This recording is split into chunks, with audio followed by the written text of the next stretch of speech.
Hi everyone, আজকে কোনো blog না, আজকে আমি তোমাদের সাথে শেয়ার করবো আমি কীভাবে এরকম চিকেন কারি তৈরি করে থাকি। আশা করি তোমরা সবাই জানো যে কীভাবে চিকেন বানায়। সবার না চিকেন বানানোর প্রসেস কিন্তু নিজের মতন হয়, আমি আমার মতন করে বানাই, সবাই দেখবে নিজের মতন করেই বানায়। তো আমি আমারটাই শেয়ার করছি, আমি বলছি না যে এটা অবশ্যই ট্রাই করো, যদি তোমাদের মন দেখে টেস্টি মনে হয় ট্রাই করে একবার দেখতে পারো। প্রথমে আমি এখানে টক দই দিয়েছি, টক দইটা আমি বেশি পরিমাণে দিই কারণ আমার ভালো লাগে।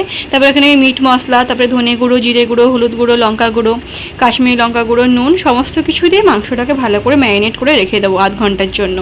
আমি আধ ঘন্টার জন্যই রাখি, হাতে সময় আমার কম থাকে অনেক, তোমরা চাইলে 1 ঘন্টার জন্য রাখতে পারো।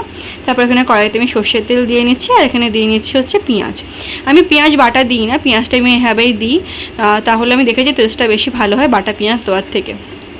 তারপরে ভালো করে এখানে পেঁয়াজটাকে ভাজতে হবে। তারপরে এখানে কিছু আমি কাঁচা লঙ্কা কেটে দিয়ে দিলাম।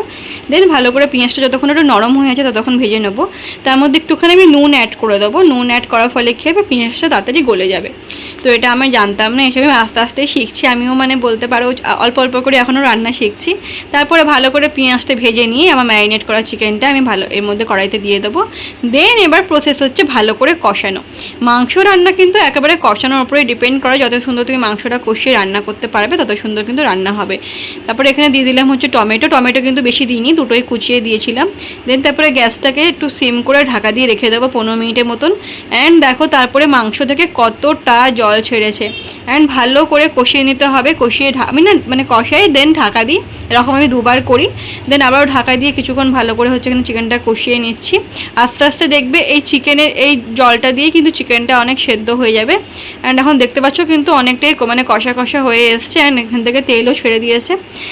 সো প্লিজ কিন্তু কেউ জাজ করো না, আমি যেরকম পারি সেরকমই বললাম। দেন লাস্টে আমি এখানে গরম জল দিয়ে গরম মশলা দিয়ে দিয়েছিলাম, গুঁড়ো গরম মশলা দিয়ে কিছুক্ষণ জাস্ট ফুটিয়ে এই যে তরকারিটা আমি নামিয়ে নিয়েছি। আর যে কোনো আলু আমি অ্যাড করিনি, জাস্ট চিকেন দিয়ে করেছি। অ্যান্ড দেখতে পাচ্ছ কালারটা কেমন এসছে, অ্যান্ড খেতে কিন্তু খুব টেস্টি হয়। এরকম মাঝে মধ্যে আমি বানিয়ে থাকি, আর অনেক ধরনের বানাই। তোমরা যদি চাও তো অবশ্যই বলো, রেসিপি আমি দেবো। So by everyone, that's it for today's video. সবাই লাইক কমেন্ট শেয়ার করতে কিন্তু ভুলো না। বাই।